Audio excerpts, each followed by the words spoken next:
Greetings and welcome, everyone. It's All You Can Geek Gamecast, episode 589. I'm one of your hosts, Jim Gast, joined by Mike Sneedy, What's up? Corey Feinsod, Ahoy. and Tony Korkanakis. Yo. Welcome, guys. Welcome, listeners and viewers, to 589 of the Gamecast. We are on Twitch, Tuesday nights, 8 o'clock. It's the Gamecast time, though. It's almost 9 o'clock. Please tune in Tuesday nights. We love having an audience. We will answer questions as you ask them, or we try to, as long as our software is working where we can see these questions. Sometimes it's a little glitchy, but please feel free to write us and leave us those questions. But anyways, welcome to the Gamecast. What have you been up to, guys? I have played a little more Elden Ring. I have taken Tony's advice. I have gone to dive into the story. It's not completely hooked me, but I have basically not progressed on boss battles since, and I've been doing a lot of the world quests. I got my butt kicked by a normal mob. He's a red guy at the end of the there's an end of the witch quest. I'm at the end of it and I can't beat him right now because I can't summon anything to help me. And, yeah, and because it's a regular mob, and I'm like, okay, so I have to go and fight him actually. So I'm working on doing side dungeons and leveling up my smithing stones so I can just constantly level up my weapons. That's what I'm doing now. I basically unlocked the plateau thing. I went up the lift and found stuff. It was awesome up there. That world is that whole area is awesome. And I've gotten into smithing stone so I could get up to like plus 18 for my Guntana weapon. But I'm kind of looking, maybe I should start looking at other weapons at this point. That's what I'm trying to wonder. Wait, you're not still using the Uchi Katana, are you? Yeah, I am. Oh, okay. What? I like the unsheath ability. No, it's good, but I'll start researching where I can get some more I stuff. think you should have special ones of that by now. Yeah, I should go find. I don't have them. Oh, maybe I do in my inventory. I haven't really. No, I don't. I would have seen that. So, yeah, I do like being able to buy the stones though. It's nice to be able to just, now that I can just go and get those bells, and yeah, I mean, I've dove into more of the lore, and I talked to the people at the round table and found out that they say, hey, you should go check this out. You should go check this out. Yeah, it's there. It just would help if there was. I don't care. It still needs a quest log. Still needs a quest log. I'm sorry. Still needs a quest log. I will not take that back. But it's a great game. Like, I can't say enough about this game. I am enjoying it quite a bit. I have my gripes, obviously, but nothing's perfect. Nothing's perfect. Nothing is perfect, but I mean, it's a that's about it for me. Yeah. You know what? Yeah, you know what's funny though? It's like I'm remembering how intimidated I am, and that does hurt me in this world, Tony, in terms of interacting with characters, because I'm like, anybody can attack me and kill me, so I don't want to talk to this dude. What if he's going to attack me right now? That honestly, that's what goes into a lot of it in the world. At that home base thing, I'm fine. Right, but isn't that in the world? I'm like, isn't that a benefit? Because how many other games do you play where you're like, I don't want to talk to this NPC because he might kill me. Like, he might try to kill me. Like, what other games have that? Like, very few. Yeah, it is very few. Because yeah, there's a guy in this mountain pass. I'm sorry, real quick story. There's a guy in a mountain pass. He's standing by himself in front of a door, and I'm like, oh, there's a guy. I can go and see what he's going to give me. Maybe so I can talk to him. So I ran up and I jumped off my horse and I started to go towards him. And he, I think, killed me in 2 hits. It was just like, okay. But that's why I also have a hard time in the world. I feel like anything and everything will kill me in that world. Like, I do like the boss battles because, like, I know they're there to kill me and I'm like, I'm there to kill them. Yep. I got it. That's clear cut. I know what I'm doing here. It's so much fun. So I'm going to go fight some more dragons. So, there you go. Tony, what have you been playing? I'm glad you're enjoying it, Jim. I'm pleasantly surprised that you're still with it because I expected you to like just check out after. You know what's funny is like I have thought about wanting to play some other games. Like I really want to play Tunic and stuff, but at this point, in my opinion, like I'm this deep in the game. Yeah. I want to see it through.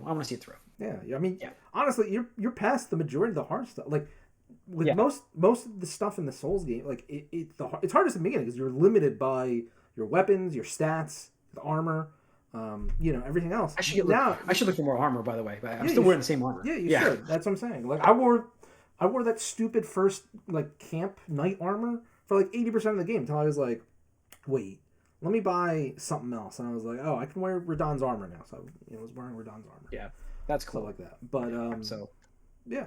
I mean, I'm not saying there's no difficult bosses left, but at this point, you generally know what's coming, and you generally know, like, hey, I could take about 2 to 3 of these hits and, learn to dodge or learn to avoid and stuff like that.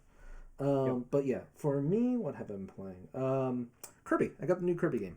Oh, yes. That was a nice palate cleanser from one end of the spectrum to the other, from Elden Ring. Real quick on Kirby, I went to Target, and they had the red balls that are out in the front of Target. They were covered with Kirby. Yeah, the Kirby things. Yeah, I literally watched these kids just rip one off and leave the parking lot with one. I was like, I would have. Like, yeah, you know what's funny is like they did it. I'm like, not a bad idea, but I was annoyed that they did it. Like, 'cause I watched the woman just put them on it. She like literally just went out and decorated them when I was walking in, and then she went inside, and these other kids went over to take a picture, and then they took it and walked out. I'm like, oh my god. Apparently, it was just supposed to be for like the weekend or the week, and they were going to throw them out anyway. Like they have instructions like throw out after whatever. And so I would have been like, well, shit, I'm going to just go grab these or something like that. But the thing is, like, who's going to have these? Yeah, who's going to have these giant orb things for you to put that on it? I don't know. You'd have to create something yourself to. You buy the pillow stuffing for the store, and you just stuff it with the pillow. Oh, I guess you could, yeah.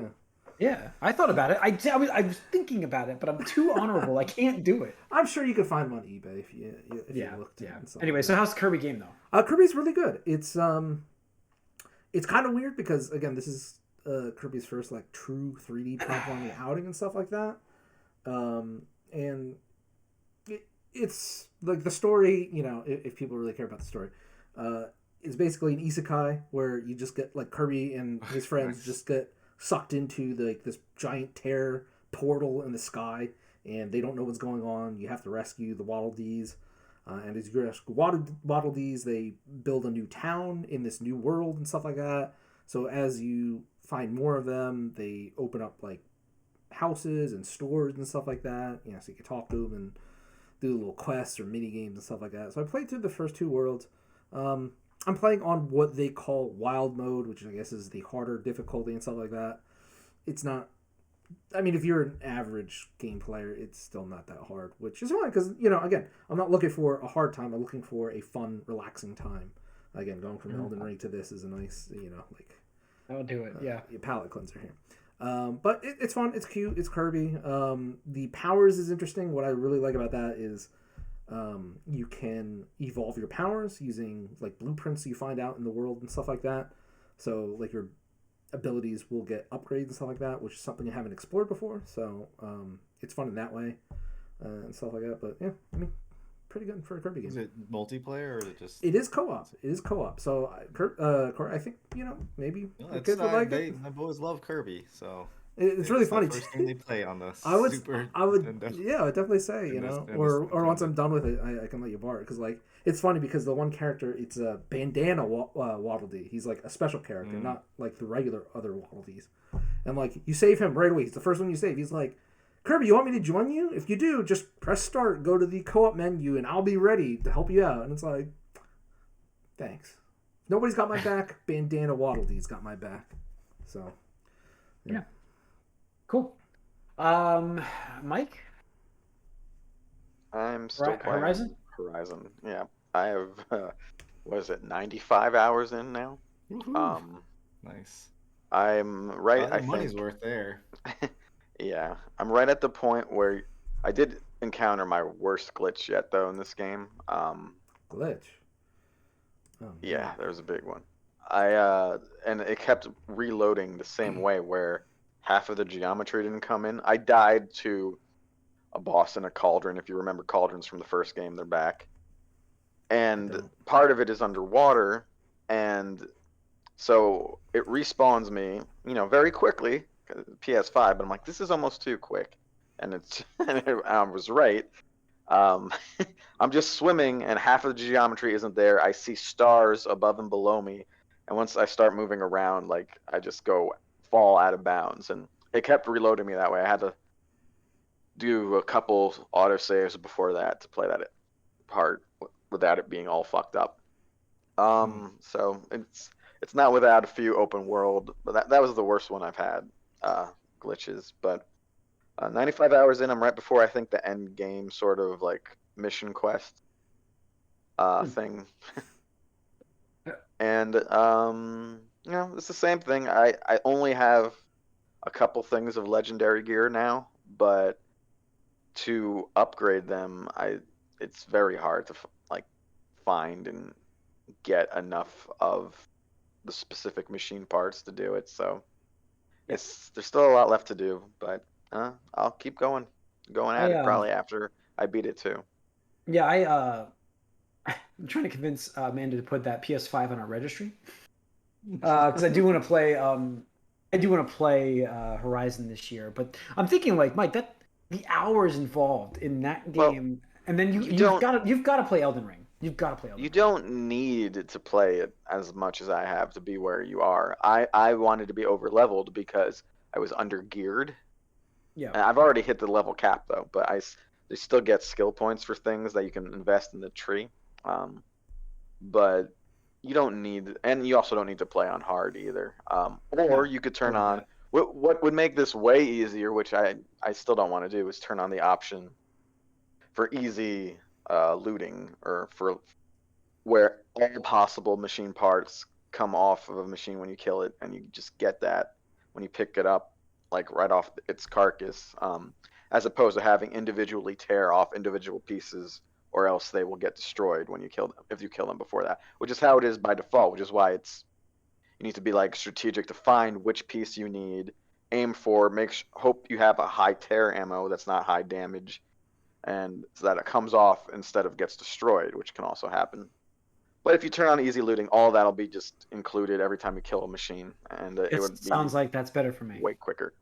We'll see. Sounds like I mean, way better for me. But it also makes it like very brain dead too. Like there's no strategy involved at that point. Well, I mean other than just sure, but you're talking about hopefully one little aspect. That's a major aspect of the game. Is going around. It's a major aspect for how you last week about the power-ups. What? Weren't you complaining that what was it? That you were spending more resources than you were? Yeah, no, it's because I did it brain dead, and I shouldn't have done that. Okay.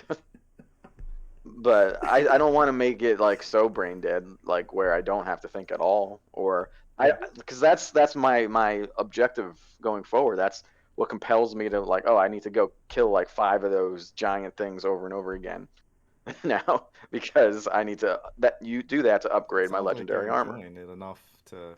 Yeah, no, I want to get all the stuff. I don't want to take a shortcut there, even though it's like a Persona game right there. People recommend taking shortcuts in the arena because it doesn't matter. You still get certain medallions for doing it. It doesn't matter what level difficulty it is, and some of it is pretty hard, especially the pre-made challenges where they choose your loadout for you and you have to do it in a certain time limit. And that one has online rankings too, which is something new for the series. I don't know if I'm going to get into it enough where I care about that like I did with Batman, but we'll see. So it still got me going. I think we'll see what happens by next week. I should be done with the main quest, main story. There's definitely some interesting developments in there, and we'll see how it ends. There's a few things where you'd really need to suspend some disbelief for, but story is still, front and center in this game. There's a lot of talking. Cool. Corey? Well, Tiny Tina's Wonderlands came out Friday. Right. I pre-ordered it from Walmart. It was cheaper. They said it would be delivered on Friday. I doubt it. And Friday comes along and it says, it's delayed. Not coming Friday. It's coming tomorrow. It's like, fine. That's fine, because I didn't have time to play it on Friday anyway. So I was like, all right, we'll just wait for Saturday. Okay. Saturday comes along. It's not there yet. It's like, well, that's okay. Just waiting. I got stuff to do in the afternoon, so whatever. I'll just get it when it'll get to the house, and I'll get to play it Sunday. Then I get a notice like, well, it's delayed. I see that it's in Philadelphia, PA, and it was at 8 o'clock on Saturday. I was like, okay, that's weird. Sunday comes, and I get a notice at 10 o'clock on Sunday. It's like, updated, Philadelphia, PA on Sunday. It's like, what are you doing? Where are you going? Like, why are you not here? So like, well, screw this. I'm going to Walmart and buying it. So I went to Walmart, and they were sold out. It's like, I guess I'm going to GameStop, and they didn't have it. It's like, what the heck? So I went to Target and got it at Target, and they had one copy there. I was like, what the heck? Wow. Why is it so difficult to find this game? So then I play, but then I did get to play it, Sunday and Monday, and then a little bit today. So it's definitely a Borderlands game. Got the whole feel of Borderlands, looting and shooting and all that stuff. But they do put a really good twist on it with the fantasy aspect and making it where you're creating your character. So you're the fate maker. It's based off of their fictional role playing game, and Like a so D&D style, right? Yeah. yeah. So the whole thing is based off of that, and Tiny Tina's the game master, and she's telling the story, and it's neat because she'll like make things up as it goes. There's like a you know cheese doodle or something on the board, and she's like, oh well, this is part of the game, and so it's like a whole quest to remove that from the game, and they make jokes about just random stuff here and there. It's like, oh, this is the dank forest, and why is it sunny? It's like, oh yeah, it's not sunny in the dank forest, so now there's all these mushrooms pop up, and like it gets darker, things like that. It's a pretty neat opening sequence where like all these skeletons are attacking this castle, and it's pretty epic looking with like there's a bunch of stuff coming at the castle. So it's well done, and all the weapons are based off of Borderlands weapons, but they have fantasy variants. And so instead of like snipers, you have crossbows, uh, and the shotguns use like these crystals. So like the reload animation is just like sprinkling crystals into the gun. So it's pretty neat. I was wondering what The they were going to do grenades with are that. now Okay. spells. Yeah, so you don't have grenades; you just have spells now, which is they're a lot of fun to mess around with. And so yeah, I'm excited to see where it goes because now you have skill points where you're getting like the normal Borderlands skill trees, but then you also have your attributes that you're leveling up as well. And yeah, they did a really really good job so far with the gameplay loop. Story wise, it's fine. You're going up against the Dragon Lord, I think he's called. But Will Arnett voices him, which is a lot of Oh, fun. okay. Great. So he's been Great. good. Yep. So yeah, The voice it's of good. Batman, or the new Batman. The Lego Bat. The Lego Batman. Yeah, that's cool.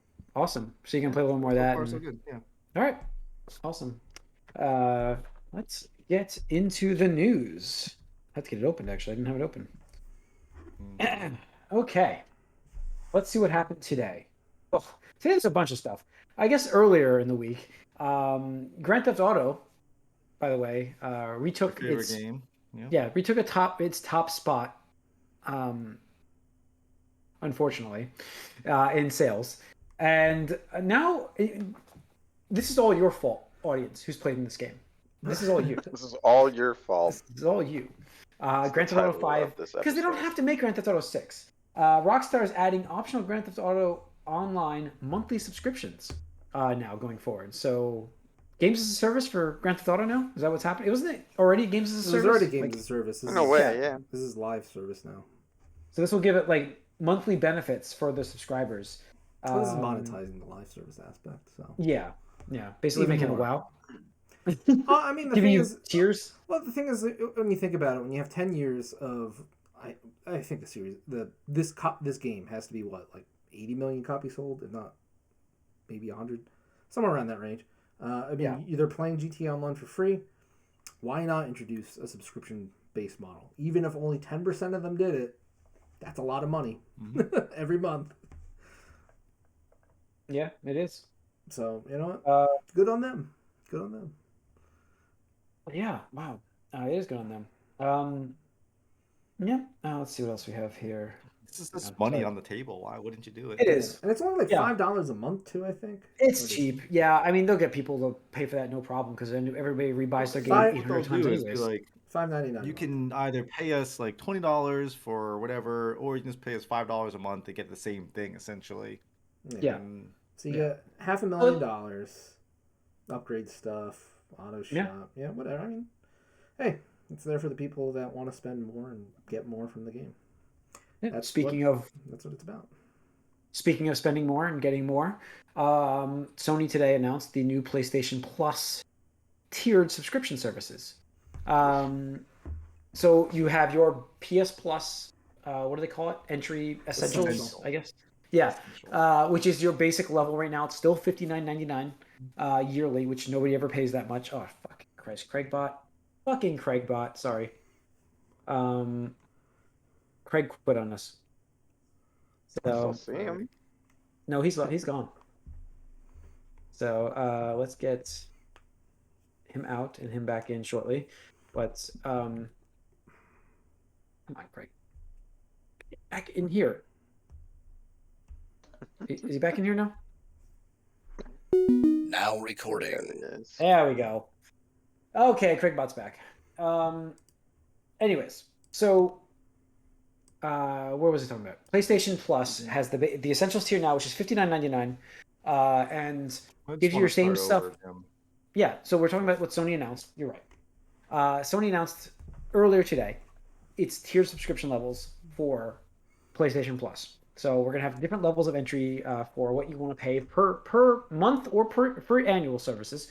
$59.99 for PlayStation Plus regular Essentials, which is what we're used to, the online play, the games per month kind of package deal that they're giving you. Cloud Store. Yeah, that hasn't changed. Then you can subscribe for the, I don't know what level of the next one is called. Extra, which is $99 a year, right? Yes. 99. That is extra. $100 a year. $100 a year.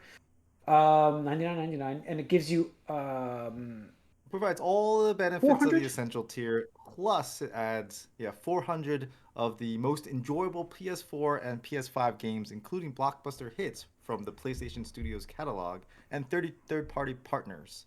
Yes. Games in the extra tier are downloadable for play. Correct. That would be it's $15 monthly, $40 quarterly, $100 for the year. Roughly, Then you have the PlayStation Plus Premium level, which provides all the benefits from all the tiers, adds up to an extra 340 additional games, including PS3 games via cloud streaming, because they can't redo the cell processor properly to give you these games, so you have to stream them. And then a catalog of beloved classic games available in both streaming and download options from the original PlayStation, the PS2, and the cherished PSP. So it also offers cloud streaming access for big admission. So. What's that? Where's PSP? the Vita? Oh, Vita. No. The what? The who? Don't need it. The PlayStation Vita. They hated that system. They did. They clearly hated that system. Fantastic games on that system. So this level is Hold on. So let's finish talking about this. So it also offers cloud streaming for those games. Yes, and then time limited game trials, which will be offered in this tier, so customers can try select games before they do it. Yeah, demos. And customers in that streaming can. So that's going to be $17.99 a month, $50 for a quarter, or $120 for the year, which is currently what people that do PS Now pay. So basically, this is merging PS Now together is what they're doing with these services.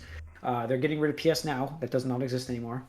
And it'll be merged into this. And those who are already paying for that will get thrown into the premium level PlayStation Plus. And if you have any of these games that are available on PS Now can be played on the 4, the 5, and PC. Yes, I was going to say. Yeah. For the streaming. So, yes, for cloud streaming. For the streaming. Yep. Yes. A little different than Game Pass, clearly. They don't have the day one releases. Sony's Jim Ryan, who has no finger on the pulse, said that it's would be counterproductive to release games and cut into their sales. Basically, paraphrasing what he said. Paraphrasing that you don't want to cut into your sales of your great games that they invest in. I mean, look, I'm no fan of Jim Ryan. I've made fun of him quite a amount of time before. I'm not saying what he said. He never seems to know what's going on. But go, yes. No, but I mean, this is one of the few instances where he's right, and I've mentioned this before on this podcast that it doesn't make sense for Sony to copy Game Pass directly. There's no way, because they spend hundreds of millions of dollars on their AAA games, Horizon, Last of Us, Ghost of Tsushima, Spider-Man, whatever, God of War, obviously. They spend hundreds of millions of dollars, and they count on those games. I mean, first of all, I think those games are probably loss leaders and just selling hardware so they could sell everything else. But you can't make that money back if you give it away for free, right from the get-go. Like, you just can't. You're like, all right, do you want to take 10 million copies times, we'll just say, $70 now, because that's how much the games cost, which would be $700 million, almost $1 billion. Be like, you know what, let's give it away for free. Like, whatever. You can't do that. The math doesn't add up. Like, for somebody like Microsoft, where their games I honestly don't even know what the best-selling Xbox game is anymore. Like I think I mentioned it. Or what the cost behind it is, yeah. Right. I mean, I still think their best-selling game is still Halo 3. I mean, I'm sure the Gears of War still sell a couple million. Forza probably a couple million, but like 10, 15, Forza 20, ended up on that list on the the NPD. Yeah, so it sold really well. But no, I'm not saying it doesn't sell. But is there any question if it sold more than Last of Us? Oh no. Spider-Man, God of War, no, Ghost of Tsushima. No, I get you there.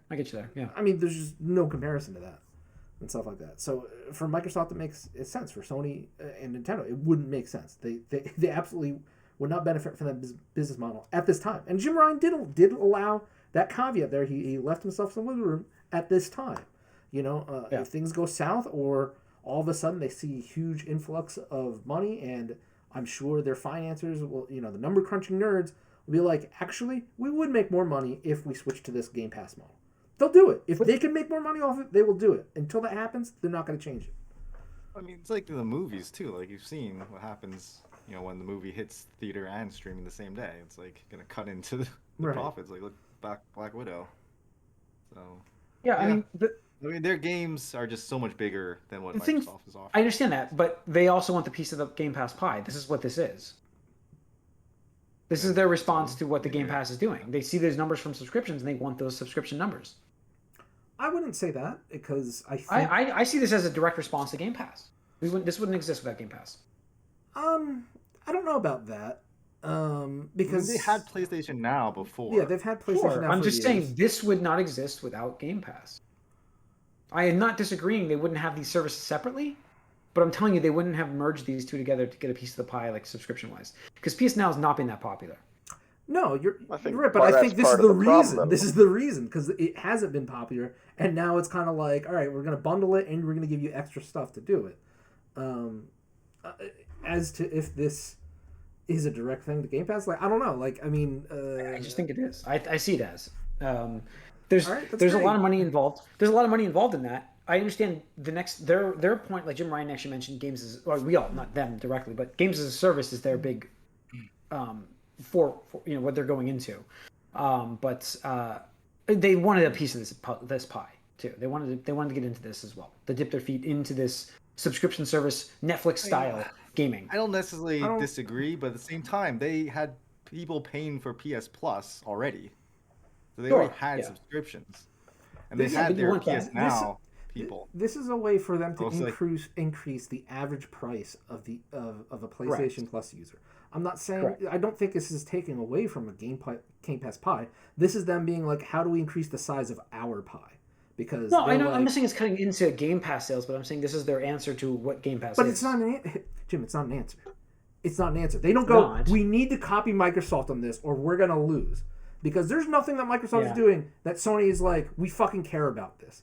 They say, okay, Microsoft was able to make, increase revenue, increase MTX, increase, average playtime of users and stuff like that. And they fucking went and told their number crunching nerds to be like, hey, if we did something similar to this, what would happen? And those fucking number crunching nerds were like, we'd make more money. Yeah. Like that's what it came up with. It's not absolutely. It has nothing to do with we need this for the console wars. It was like, no, hey, I'm not we saying can make more money off of this. I'm not saying it's competition. Well, you said this is. Well, you said it's in response to. They wanted a piece of that action. They wanted a piece of the action. They wanted more money. We could just say they wanted more money. Yes. I think of it more from a marketing perspective, where this is way more simple and easier to get people to understand and buy it than PlayStation Now, which is this weird, poorly defined separate thing that's not their normal subscription service. This should have been done years ago. Absolutely. No, they absolutely should have. And I criticized that when they first announced PlayStation Now years ago. I don't know if you guys remember this. I was like, why don't they have a feature to you get this bundle? I asked that day one, and nobody could answer that. But that's the thing. It's poorly marketed. It's apparently one of the best features. Like it rivals Microsoft's xCloud and stuff like that. Apparently it works great, but their marketing on it was just awful. So why not combine that with the fact that they do have a back catalog, and maybe after seeing how Nintendo does it, and maybe the tepid success of the PlayStation 1 classics, they're like, wait a second, Our old games are valuable. Our old games, people will pay money to play these games. That's so weird. Like, who would have ever guessed? People are nostalgic for their... Yeah, right, exactly. Fucking Ryan for that. But, you know, they're like, huh, okay. Well, this stuff to us is worthless, but to these people, it's worth its weight in gold, you know? Digital weight in digital gold, currency, whatever. So they're like, hey, let's fucking do this. And it just makes sense. It makes business sense. Yeah, no, it does. Absolutely. I'm not taking anything away from them what they're doing, but I saw this as not. I didn't need to make it sound like a console war comment. I meant it was. I meant it was like they want that money, like you said. They want that. They see the money there. They're not getting any of that they could have by merging it finally with PS Plus, which, not disagreeing, should have done this a long time ago because this has been around for a while.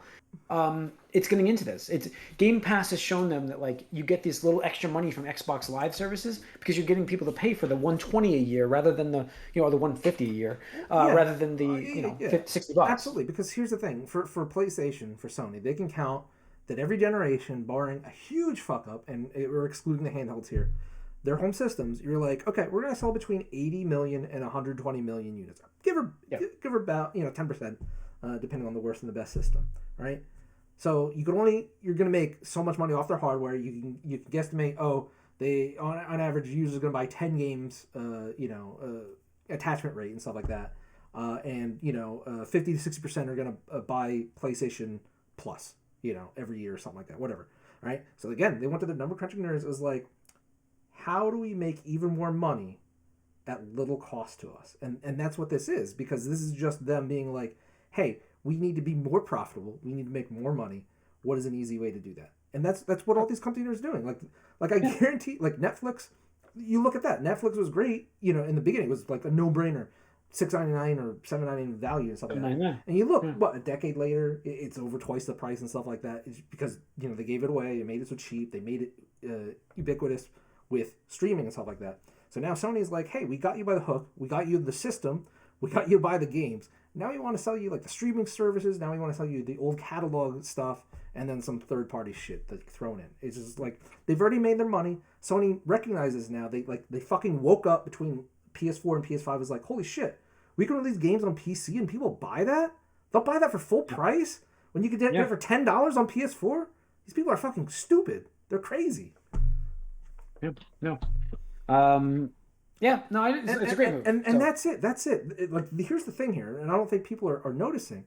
When they say you can stream the PS4 and PS5 games to your PC, this is taking out that whole hardware shortage for the PS5 out of the equation now. Like, for someone like me right now, as long as the service is good, like, it doesn't make sense for me to buy a PS5 at all. Like, I'll just buy. You just gotta wait for those premium products to hit the service. Right, exactly. Like, like they said they were launching with Returnal and God of War, Miles Morales, I think. Miles Morales. There you go. Something like that. Shit, I'll pay $15 to play those games for a month. Why not? That's what I don't think I do an annual with it, but I think a $15 a month off and on would work for this. Or a quarter. And we know this is just the MSRP. Right. Come November, it's going to be like 25 to 30% off, and I'll rake in. Oh yeah. I will buy 3-month cards, because here's the thing. Even after Game Pass, like, going by year just never did it for me, because there would be periods where I'm like, there's no games for me right now and stuff like that. So I was like, buy for 3 months and No, it's I love that Black Friday 3-month. 3 months for $30. The Game Pass Ultimate cards for $25 at Target for Black Friday. I bought 3 of them. I didn't even buy a year's worth because I know that there's not going to be every month there's going to be on it with. Exactly. Yeah. So, I think it's cool. I think it's a great idea. Obviously, I think the messaging was a little weird. I think they could have made it easier and stuff like that. The other thing I think is weird is I think 3 tiers is the wrong way to go with this. Just because if you look at the pricing, like the price difference between the first base and the what we normally call an extra, you're increasing by $40. So you're just shy of doubling up. You're going from $60 a year to $99 a year, or we'll round up $60 a year to $100 a year. But then if you want the premium, or if you even look at the premium, it's only 20 more on top of that. It's all marketing, man. Like, I know, it's that fucking Apple bullshit. More. I know. It's so stupid. Well, if you're gonna do that, you might as well just go to this one. It's only a little bit extra. Like that's how they grab you like that. But yeah, I think it's a good move for them, obviously, and it's something that they needed to do because again, it simplifies things. Like we're saying, it makes it easier to understand and it gives people options. Because if you don't care about that stuff, you can just stick to what you got already, and then if you do, absolutely, you can move on and test it out and see how that goes. So yeah, it's a good move for them. The question I do have real quick to end this is when they say the additional games and they just list a number. I always hate this because it's like, what does that mean? What does that mean? Because like usually when you say that number, it's just kind of like a tagline, right? Like how many times did they tout? Like, oh, there's over 100 games in development for PS Vita. It's like, was it? Like, like I posted even that one link where it's like, don't talk bad about PlayStation Pets or whatever it was. Like, like I was thinking like Mahjong, and I'm like, come on. Yeah, exactly. It's like, why won't you list the games? Like, you obviously know what ones you're putting up. Like, you cited specific games for the PS4, / PS5. Why can't you do it for the older systems? Yeah, that's a big. That would be what would personally make me interested in this or not. Got it. Because at the I need to know what there is, and at the moment I'm not interested at all. No Vita. But it's a good classic stuff. Good classic games that you haven't played. Don't see. I mean, that's a hole in my gaming history. Yeah, I mean, for me personally, it's one of those things where I feel like anything from the PS2, PS3 generation has mostly been remastered in some way, shape, or form. But the PS1, that's interesting, depending on what they get. And I hope they go like the route with Nintendo, where they just start releasing a bunch of games that were never localized, outside of Japan. Like, that would be cool. But I doubt it. I doubt it too, but we got to be hopeful. Yes. All right. Unfortunately, being hopeful this year. We're ending on this news. I knew we should have done this first. Well, we have to end on this news.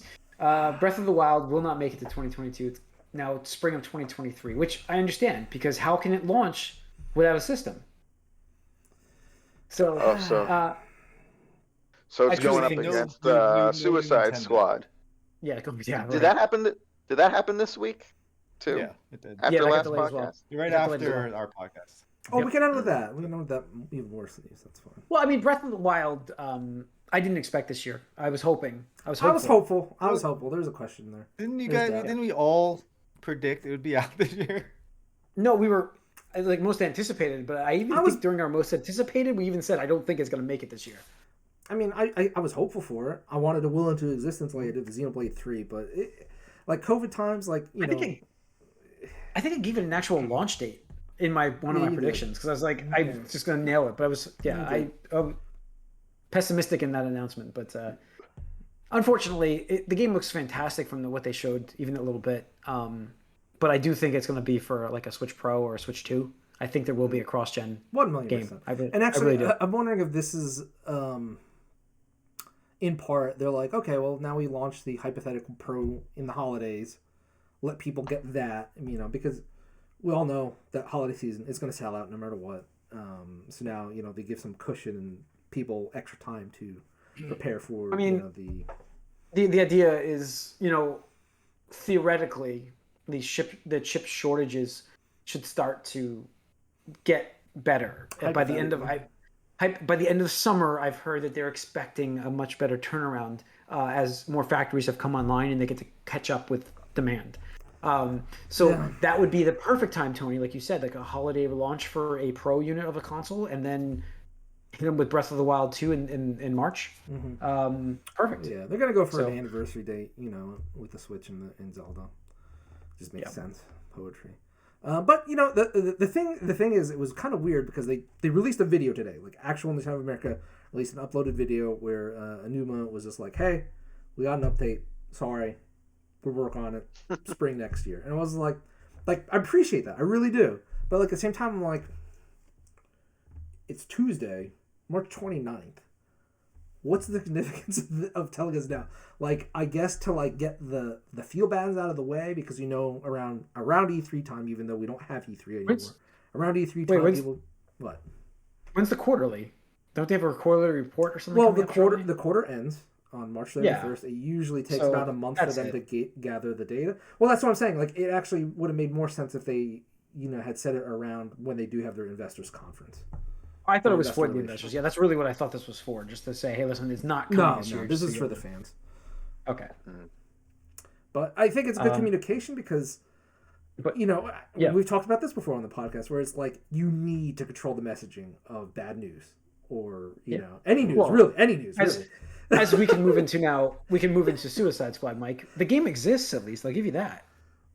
First of all, I was almost convinced we already heard this was delayed into next year. I did too. Before this.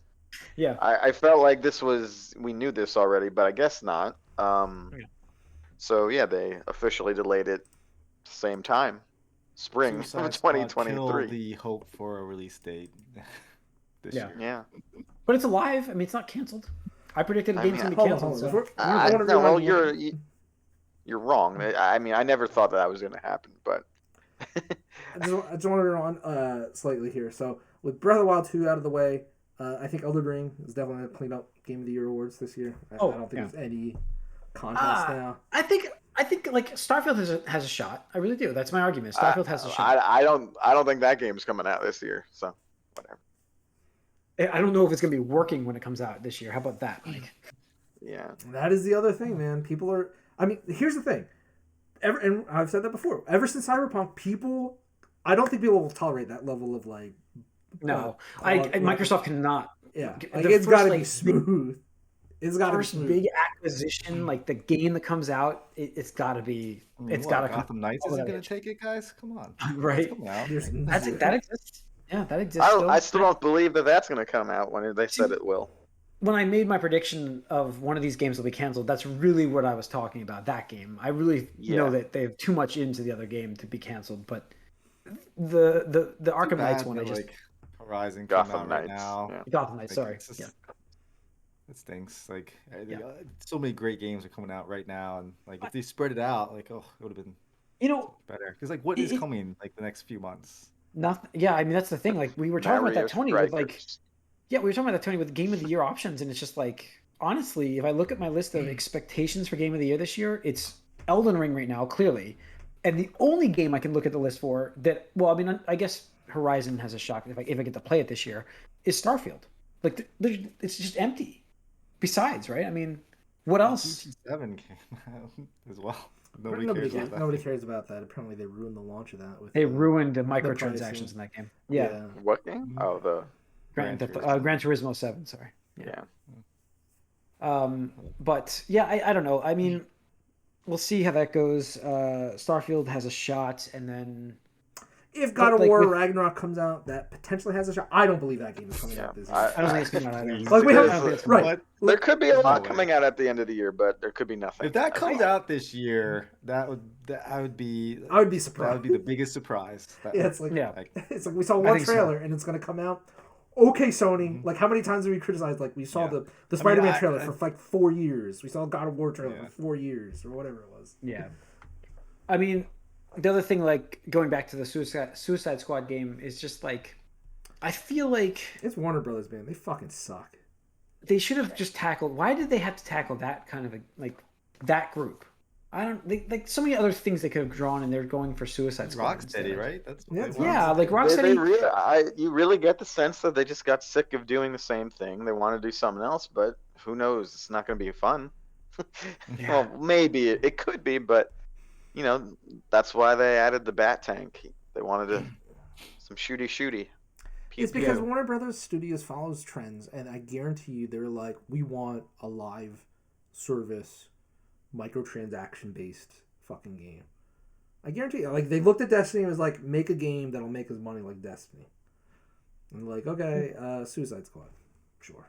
It just seems random for them to pull that. It's still confusing what exactly like the game truly is. Yeah. It seems like it's a kind of online focused squad hero shooter.